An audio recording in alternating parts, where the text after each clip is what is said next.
ప్రణమామి గణనాయకం ప్రణమామి గణనాయకం వరదాయకం ప్రణమామి గణనాయకం వరదాయకం వినమ్రశ్రితజన విఘ్ననాశకం ప్రణమామి గణనాయకం వరదాయకం వినమ్రశ్రితజన విఘ్ననాశకం ప్రణమామి గణనాయకం.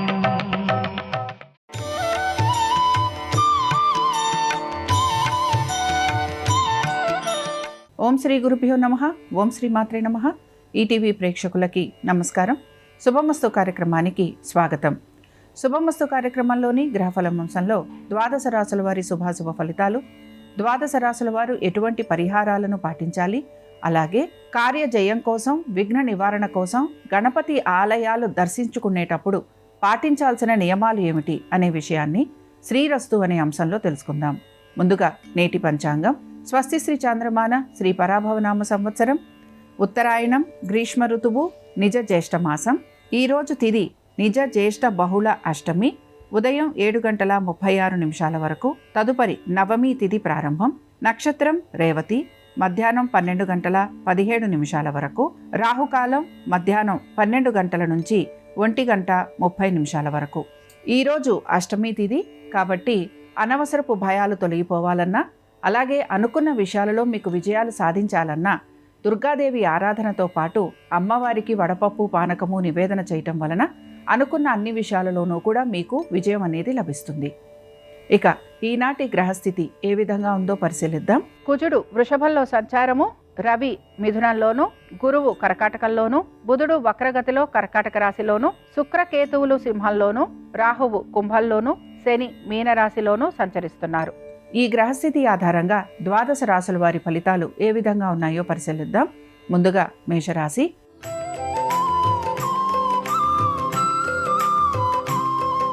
మేషరాశి వారి ఫలితాలను గనక పరిశీలించినట్లయితే ఆర్థికపరమైన విషయాలలో ఎక్కువగా ఇబ్బంది అనేది గోచరిస్తోంది. ఆరోగ్యం పట్ల శ్రద్ధాశక్తుల్ని కనబరచాలి. అనవసరపు వృధా ఖర్చులు అధికంగా ఉంటాయి కనుక జాగ్రత్తగా ఉండాలి. మేషరాశికి చెందిన అశ్విని నక్షత్రం వారికి మాత్రం ఆర్థికపరమైన విషయాలతో పాటు మానసిక ప్రశాంతత అనేది తక్కువగా ఉంటుంది. దీంతో పాటుగా మీరు పనులన్నీ కూడా నెమ్మదిగా పూర్తి చేయడానికి ప్రయత్నం అనేది చేస్తూ ఉంటారు. స్థిరాస్తి విషయాలలో జాగ్రత్త అవసరం. భరణి నక్షత్రం వారికి మాత్రం ఆరోగ్యపరంగాను ఆర్థికంగానూ కూడా వీరికి అనవసరపు భయాలు అనేవి అధిక శాతం గోచరిస్తూ ఉంటాయి. కుటుంబ బాధ్యతలు స్వీకరించాల్సిన పరిస్థితులు మీకు కనపడుతూ ఉంటాయి. కృతికా నక్షత్రం వారికి ఆరోగ్యపరంగాను దీంతో పాటుగా వృత్తి ఉద్యోగ వ్యాపార పరంగాను శ్రమ అధికంగా ఉండటం, ప్రయాణాలు ఉండటం, ఉన్నతాధికారులకి జవాబులు చెప్పుకోవలసిన పరిస్థితులు మీకు గోచరిస్తూ ఉంటాయి. మేషరాశి వారు ఈరోజు గణపతి పంచరత్న స్తోత్రం చదవటం, వినటం, స్వామివారి దర్శనం మీకు శుభ ఫలితాలను కలిగిస్తుంది. అనుకూలించే దిక్కు తూర్పు. కలిసొచ్చే రంగు పసుపు. అదృష్ట సంఖ్య 8.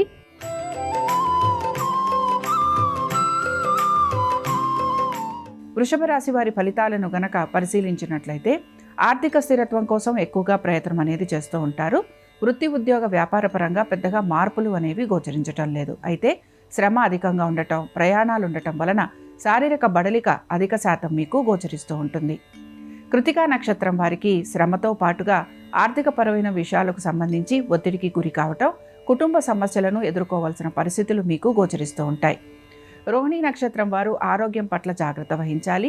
ఎక్కువగా శత్రువుల వలన ఇబ్బందికి గురవుతూ ఉంటారు. మానసిక ప్రశాంతత తక్కువగా ఉంటుంది. మృగశిర నక్షత్రం వారు మాత్రం ఆర్థిక స్థిరత్వం అనేది గోచరిస్తోంది. ప్రయాణాలు అధికంగా ఉంటాయి.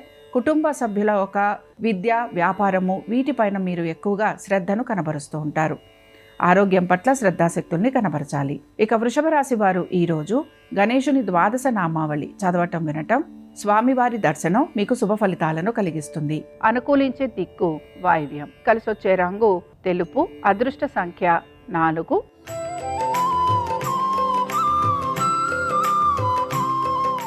మిథున రాశి వారి ఫలితాలను గనక పరిశీలించినట్లయితే వృత్తి ఉద్యోగ వ్యాపార పరంగా మార్పుల గురించి మీరు ప్రయత్నం అనేది చేస్తూ ఉంటారు.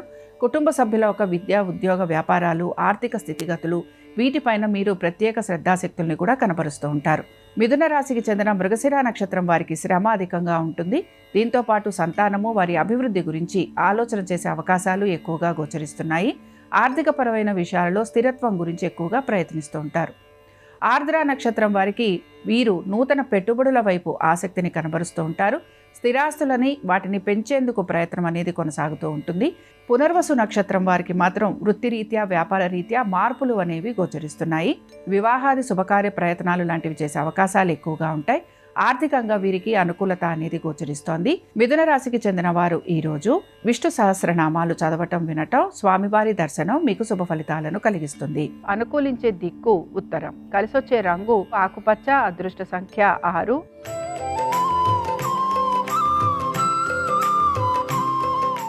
కర్కాటక రాశి వారి ఫలితాలను గనక పరిశీలించినట్లయితే వివాహాది శుభకార్య ప్రయత్నాలు అనుకూలిస్తూ ఉంటాయి.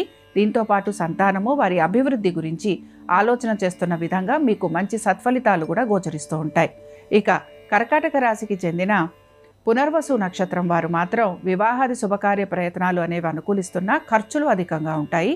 కుటుంబ సభ్యులతోటి ప్రతికూలత అనేది అధిక శాతం గోచరిస్తోంది కనుక ఈ విషయాలలో జాగ్రత్తగా ఉండాలి. పుష్యమి నక్షత్రం వారికి మాత్రం వృత్తిపరంగాను, వ్యాపారపరంగాను శ్రమ అధికంగా ఉంటుంది. కోర్టు విషయాలలో ఆలస్యం అనేది గోచరిస్తోంది. పాత బకాయిలు, రుణాలు తీర్చాలని మీపైన అధిక ఒత్తిడి కూడా కలిగే అవకాశాలు గోచరిస్తున్నాయి. ఆశ్లేష నక్షత్రం వారు ఆరోగ్యం పట్ల శ్రద్ధాశక్తుల్ని కనబరచాలి. బుధుని వక్రగతి వలన అనుకుంటున్న పనులన్నింటిలోనూ కూడా ఆలస్యం అనేది గోచరిస్తోంది. దీంతో పాటు వృధా ఖర్చులు అధికంగా ఉండే అవకాశాలు కూడా మీకు గోచరిస్తూ ఉంటాయి.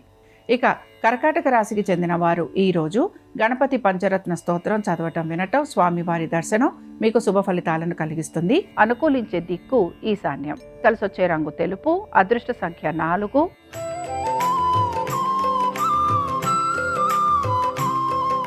సింహరాశి వారి ఫలితాలను గనక పరిశీలించినట్లయితే వివాహాది శుభకార్య ప్రయత్నాలలో ఆటంకాలు కలిగే అవకాశాలు గోచరిస్తున్నాయి. దీంతో పాటుగా వ్యాపారస్తులకి అధిక శ్రమ అనేది గోచరిస్తోంది. కోర్టు విషయాలు అన్నీ కూడా వాయిదా పడటం లేదా జాప్యం కలిగే అవకాశాలు ఎక్కువగా ఉన్నాయి. ఆరోగ్యం పట్ల శ్రద్ధాశక్తుల్ని కనబరచాలి. సింహరాశికి చెందిన మఖా నక్షత్రం వారికి మాత్రం కోపావేశాలు అధికంగా ఉంటాయి. పట్టు విడుపు అనేది చూపించాలి. ఆర్థికపరమైన విషయాలలో ఒత్తిడికి గురయ్యే అవకాశాలు ఎక్కువగా ఉన్నాయి. పుబ్బా నక్షత్రం వారికి వృత్తిపరంగాను, వ్యాపారపరంగాను అనుకూలత అనేది గోచరిస్తోంది. ఆర్థికపరమైన విషయాలలో సరైన సమయంలో తగిన విధంగా నిర్ణయాలు తీసుకోవటం అనేది గోచరిస్తోంది. దీంతో పాటు సంతానము, వారి అభివృద్ధికి మీరు తీసుకుంటున్న నిర్ణయాలు సత్ఫలితాలను ఇస్తాయి. ఉత్తరా నక్షత్రం వారికి మాత్రం శ్రమ అధికంగా ఉంది. ఆరోగ్యం గురించి జాగ్రత్త వహించాలి. కుటుంబ సభ్యుల మధ్యన ఏకీభావం గురించి ఎక్కువగా మీరు ప్రయత్నం అనేది చేస్తూ ఉంటారు. సింహరాశికి చెందిన వారు ఈరోజు వెంకటేశ్వర స్వామివారి దర్శనం చేసుకోవటము, అలాగే స్వామివారి అష్టోత్తరం చదవటం, వినటం వలన వీరికి శుభ ఫలితాలు కలుగుతాయి. అనుకూలించే దిక్కు ఆగ్నేయం. కలిసొచ్చే రంగు ఎరుపు. అదృష్ట సంఖ్య 1.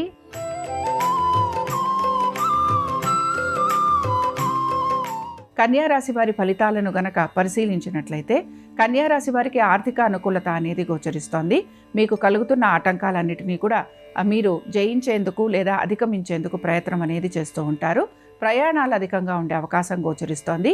కుటుంబ సభ్యులతోటి సమయం ఎక్కువగా గడుపుతూ ఉంటారు. కన్యారాశికి చెందిన ఉత్తరా నక్షత్రం వారికి మాత్రం ఖర్చులు అధికంగా ఉంటాయి. ఆరోగ్యం గురించి జాగ్రత్త వహించాలి. ప్రతి విషయంలోనూ కూడా ఆటంకాలు అనేవి కలుగుతూ ఉంటాయి. ఇక హస్త నక్షత్రం వారికి ఆరోగ్యపరంగా మంచి శుభ ఫలితాలు గోచరిస్తున్నాయి. ఆర్థికంగా వీరికి అనుకూలత అనేది గోచరిస్తూ ఉంటుంది. చిత్తా నక్షత్రం వారికి శ్రమ అధికంగా ఉంది. కుటుంబ సమస్యలు ఎన్ని ఉన్నా కూడా వాటిని మీరు అధిగమిస్తూ ఉంటారు. ఆర్థికంగా అనుకూలమైన స్థితిగతులు గోచరిస్తున్నాయి. నూతన వస్తు వాహనాలు అమర్చుకునేందుకు ప్రయత్నం చేస్తారు.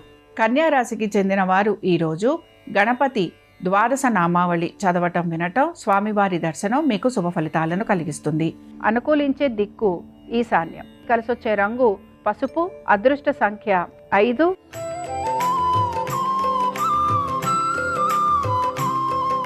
తులారాశి వారి ఫలితాలను గనక పరిశీలించినట్లయితే తులారాశి వారికి శ్రమ అధికంగా ఉన్న పట్టుదలతోటి ప్రతి పనిని పూర్తి చేస్తారు. ఆర్థికపరమైన విషయాలలో అనుకూలత అనేది గోచరిస్తోంది. ఇక తులారాశికి చెందిన చిత్తా నక్షత్రం వారికి మాత్రం పేరు ప్రఖ్యాతులు పెరగటము, గౌరవ మర్యాదలు పెరగటంతో పాటు ఉద్యోగ రీత్యా వ్యాపార రీత్యా వీరికి అనుకూలమైన స్థితిగతులు గోచరిస్తున్నాయి. స్వాతి నక్షత్రం వారికి మాత్రం మానసిక ప్రశాంతత తక్కువగా ఉంటుంది. ఉద్యోగ రీత్యా శ్రమ అనేది గోచరిస్తోంది. నూతన ఉద్యోగ ప్రయత్నాలు చేస్తున్న వారికి ప్రయత్నం అనేది కొనసాగుతూ ఉంటుంది. విశాఖ నక్షత్రం వారికి వ్యాపార రీత్యా ఉద్యోగ రీత్యా అనుకూలమైన స్థితిగతులు గోచరిస్తున్నాయి. విద్యార్థులకి కూడా సానుకూలమైన మార్పులు అనేవి కనపడుతూ ఉంటాయి. దీంతో పాటు రావలసిన బకాయిలు ఆర్థికంగానూ కూడా మీకు అనుకూలత అనేది గోచరిస్తోంది. తులారాశికి చెందిన వారు ఈరోజు సంకటనాశన గణేశ స్తోత్రం చదవటం వినటం, స్వామివారి దర్శనం వీరికి శుభ ఫలితాలను కలిగిస్తుంది. అనుకూలించే దిక్కు ఉత్తరం, కలిసొచ్చే రంగు ఆకుపచ్చ, అదృష్ట సంఖ్య 6.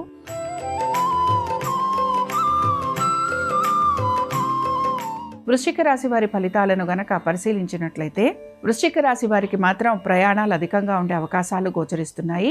స్థానచలనము బదిలీల వలన మీకు శ్రమ అనేది కలుగుతూ ఉంటుంది. దీంతో పాటుగా వృత్తిరీత్యా వ్యాపార రీత్యా చిన్న చిన్న మార్పులు ఉండే అవకాశాలు కూడా కనపడుతున్నాయి. వృశ్చిక రాశికి చెందిన విశాఖ నక్షత్రం వారికి వృత్తి ఉద్యోగ వ్యాపారాల రీత్యా అనుకూలత, దీంతో పాటు ప్రయాణాలు అలాగే స్థానచలనము ఇవి ఉండే అవకాశాలు ఎక్కువగా ఉన్నాయి. అనురాధ నక్షత్రం వారికి మాత్రం మానసికంగా ప్రశాంతంగా ఉంటుంది. నూతన వస్తు వాహనాలు అమర్చుకునే అవకాశం గోచరిస్తోంది. స్థానచలనము బదిలీల వలన మీకు ఆనందం కలిగే అవకాశాలు కనపడుతూ ఉంటాయి. ఇక జ్యేష్ఠ నక్షత్రం వారికి వృత్తిరీత్యా శ్రమ అధికంగా ఉంటుంది. మీకు మార్పులు చేర్పులు అనేవి కనపడుతున్నా ఇందులో మీకు ఎటువంటి ఆనందము కలక్కపోవటం నిరాశను కూడా కలిగిస్తూ ఉంటుంది. ఆర్థికపరమైన విషయాలలో మాత్రం ఒత్తిడికి గురవుతూ ఉంటారు. ఆరోగ్యం గురించి జాగ్రత్త వహించాలి. వృశ్చిక రాశికి చెందిన వారు ఈరోజు లక్ష్మీ గణపతి అష్టోత్తరం చదవటం వినటం, స్వామివారి దర్శనం వీరికి శుభ ఫలితాలను కలిగిస్తుంది. అనుకూలించే దిక్కు దక్షిణం, కలిసొచ్చే రంగు నీలము, అదృష్ట సంఖ్య 9.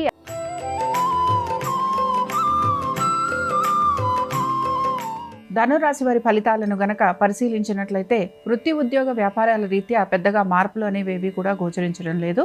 అయితే ఉద్యోగస్తులకి శ్రమ అధికంగా ఉంటుంది. ఉద్యోగంలో చికాకులు లాంటి ఉండే అవకాశాలు కూడా గోచరిస్తున్నాయి. ధనురాశికి చెందిన మూలా నక్షత్రం వారికి వృత్తి రీత్యా వీరికి శ్రమ అధికంగా ఉంటుంది. దీంతో పాటు ప్రయాణాలు లాంటి ఉండే అవకాశాలు గోచరిస్తున్నాయి.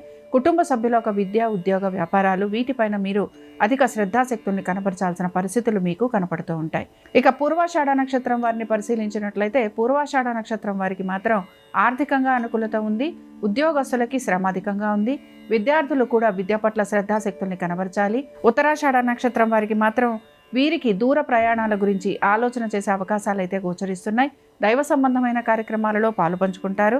వీటన్నిటితో పాటు మీరు ఉద్యోగ రీత్యా వ్యాపార రీత్యా మీరు పడుతున్న శ్రమకి మంచి గుర్తింపు లభించే అవకాశాలు కూడా మీకు కనపడుతూ ఉంటాయి. ధనురాశి వారు ఈరోజు గణపతి అష్టోత్తరం చదవటం వినటం, స్వామివారి దర్శనం వీరికి శుభ ఫలితాలను కలిగిస్తుంది. అనుకూలించే దిక్కు తూర్పు, కలిసొచ్చే రంగు ఆకుపచ్చ, అదృష్ట సంఖ్య 5.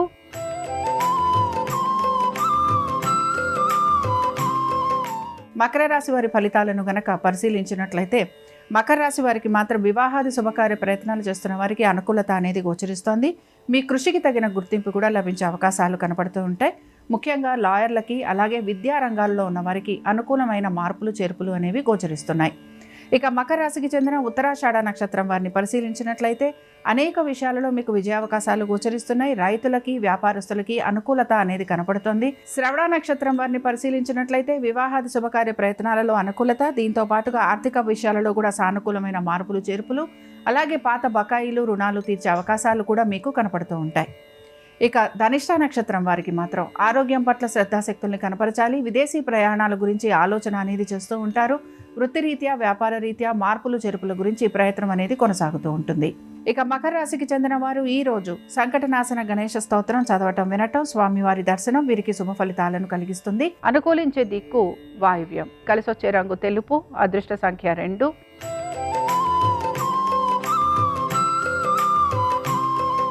కుంభరాశి వారి ఫలితాలను గనక పరిశీలించినట్లయితే మీకు సంబంధం లేని విషయాలు ఏవైతే ఉంటాయో వాటికి సంబంధించి జాగ్రత్త వహించాల్సిన పరిస్థితులు మీకు కనపడుతూ ఉంటాయి.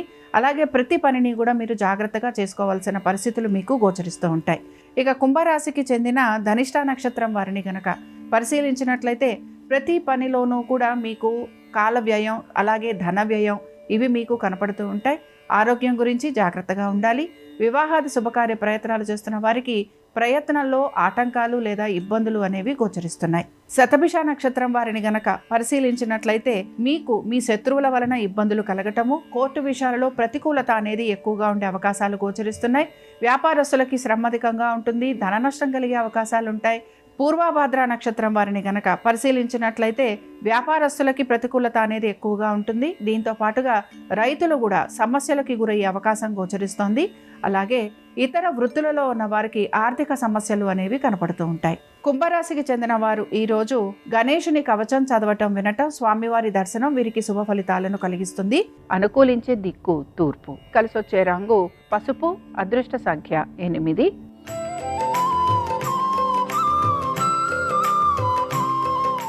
మీనరాశి వారి ఫలితాలను గనక పరిశీలించినట్లయితే మీనరాశి వారికి మాట పట్టింపులు అధికంగా ఉండే అవకాశాలు గోచరిస్తున్నాయి. అనవసరపు తగువులు, విరోధాలు కలిగే అవకాశం ఎక్కువగా ఉంటుంది. నూతన వస్తు వాహనాలు అమర్చుకునేందుకు ప్రయత్నం అనేది చేస్తూ ఉంటారు. వివాహాది శుభకార్య ప్రయత్నాలు చేస్తున్న వారికి అనుకూలత అనేది గోచరిస్తోంది. ఇక మీనరాశికి చెందిన పూర్వభాద్ర నక్షత్రం వారిని పరిశీలించినట్లయితే శారీరక శ్రమ, ఇబ్బందులు అనేవి గోచరిస్తున్నాయి. ఖర్చులు అధికంగా ఉండటం అనేది కనపడుతోంది.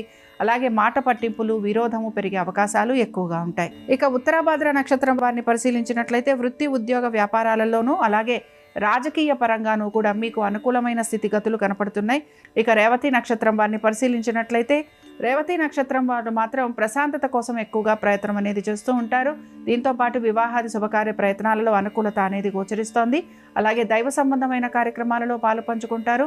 మీనరాశికి చెందిన వారు ఈరోజు గణేశుని వజ్రపంజర స్తోత్రం చదవటం, వినటం, స్వామివారి దర్శనం వీరికి శుభ ఫలితాలను కలిగిస్తుంది. అనుకూలించే దిక్కు ఉత్తరం. కలిసొచ్చే రంగు ఆకుపచ్చ. అదృష్ట సంఖ్య 6. ఇవి ద్వాదశ రాశుల వారి ఫలితాలు. బుధవారం సందర్భంగా గణపతి అనుగ్రహం ద్వాదశ రాశుల వారి మీద ఉండాలని ఆశిస్తూ స్వస్తి.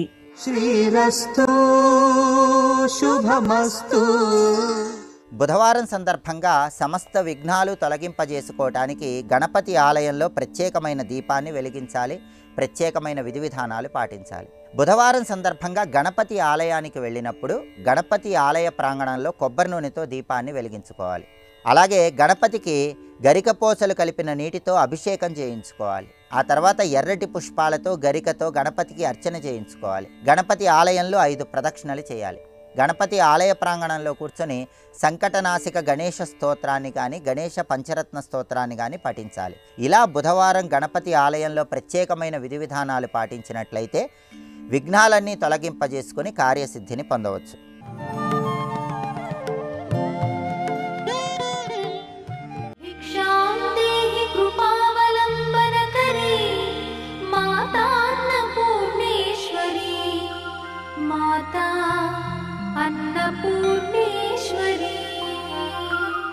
శంకరాచార్యుల వారు శివానంద లహరిలో ఒక శ్లోకం చేశారు.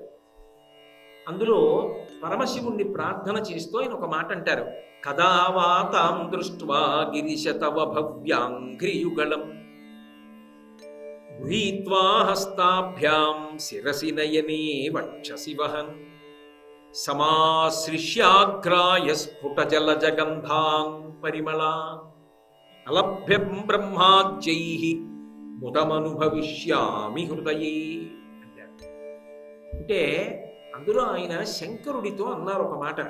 శివ కదా వాతా త్వాం దృష్ట్వా, ఎప్పుడు అని మొదలెట్టారు. ఎప్పుడు అంటే ఈ చేతులతో చేయడం కాదురా.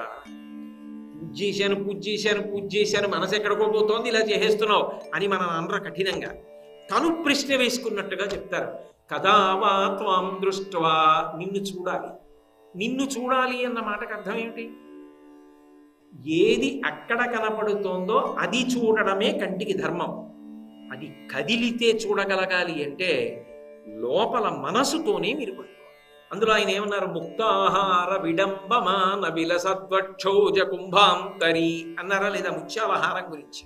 అలాగే శంకరులు ఒక చోట అన్నారు, అసౌనాసా వంశస్తుహినగిరి వంశధ్వజపటి తదీయో నీదీయ ఫలతో ఫలమస్మాకముచితం వహత్యం తర్ముక్త శిశిరకర నిశ్వాసగళితం సముధ్యాయత్తాసా బహిరపి సముక్తామణిధర అన్నారు. అమ్మవారి ముక్కు నాసాదండంలా ఉంటుంది, వెదురు బొంగు ఎలా ఉంటుందో అలా ఉంటుంది. వెదురు బొంగు పైన ముట్టుకుంటే చక్క నున్నగా ఉంటుంది. అయితే లోకంలో ముత్యాలు దొరికేటటువంటి ప్రదేశాలు అని కొన్నిటిని చెప్తారు. అందులో ఏనుగు యొక్క కుంభస్థలం, బ్రహ్మాండమైనటువంటి జాతి ఏనుగులు, గజాసుర సంహారం చేసి ఆ గజాసురుడి యొక్క కుంభస్థలంలో ఉన్నటువంటి ముత్యాలు తీసి పార్వతీదేవి మెడలో వేశాడు శంకరుడు అంటారు. కాబట్టి ఆ ముత్యాలు దొరికే ప్రదేశాల్లో ఏనుగు కుంభస్థలం ఒకటి, సముద్రం ఒకటి సహజంగా అందరికీ తెలిసి ఉన్నది. ఇక 3 వెదురు బొంగులో కొన్ని జాతి వెదురు బొంగులలో ముత్యాలు ఉంటాయి అని సంప్రదాయం. ఆ వెదురు బొంగులో ముత్యాలు ఉంటాయి. కాబట్టి ఇప్పుడు అమ్మవారి ముక్కు వెదురు బొంగు అనుకోండి, లోపల ముత్యం ఉండాలి కదా. మరి వెదురు బొంగుతో పోలిస్తే ముత్యం ఉండాలా వద్దా? అంటే శంకరులు అన్నారు నాకు కనపడింది ముత్యం. ఎలా కనపడింది అంటే శంకరులు అన్నారు శిశిరకర నిశ్వాస గళితం, అక్కడ యోగం కావాలి. అందుకే యోగశాస్త్ర సంబంధం ఆ శ్లోకం. అంటే మీరు ఇలా విగ్రహం వంక చూస్తున్నారనుకోండి, ఎప్పటికీ కనపడదు మీకు ఆ ముత్యం, లోపల ఉంది, అది కనపడదు. కానీ శంకరాచార్యులు వారు అన్నారు అమ్మవారు కూడా అది ఊపిరి వదిలి ఊపిరి తీస్తూ ఉంటుంది కదా, తీస్తున్నప్పుట శిశిరకర నిశ్వాస గళితం. శంకరాచార్యులు వారికి చాలా ఇష్టమైన పేర్లు శిశిరకర, హిమకర. ఆ పేరు ఎక్కువ వాడతారు ఆయన చంద్రుడికి. శిశిరకర చల్లతనం ఎటువైపు ఉందో, చంద్ర సంబంధం ఎటుందో అటు ముక్కు రంధ్రంలోంచి ఆ ముత్యం ఒకసారి ఇలా పైకి వచ్చి లోపలికి వెళ్ళిపోతుంది. మరి ఊపిరి అని వదిలితే కొద్దిగా ముత్యం బయటకు వచ్చింది అన్నప్పుడు లోపలికి వెళ్ళిపోతాం. అంటే ఇప్పుడు నాకు చెప్పండి, అది మీకు విగ్రహంలో కనపడుతుంది? అలా ఎప్పుడు కనపడుతుంది? ఈ కళ్ళు మూసేయాలి, మూసేసి మనస్సుతో చూడాలి. మనస్సు సూక్ష్మేంద్రియమైన కన్నుని ఆధారం చేసుకొని చూడాలి అమ్మవారిని. ఆవిడ ఊపిరి తీసి వదులుతున్నప్పుడు చూడాలి. అయితే శంకరాచార్యులు వారు కుడి ముక్కు రంధ్రంలోంచి వస్తోందని ఎందుకు రాయలే? ఎడం ముక్కులోంచి వస్తోందని ఇటే పెట్టుకోవాలా ముత్యం? ఇటు పెట్టుకోవచ్చుగా. మరి ఇటు పక్క నుంచి వస్తోందని ఎందుకు చెప్పారు? అది యోగం. యోగానందకరీ రిపుక్షయకరీ, యోగానందకరి అన్న మాటకు అర్థం.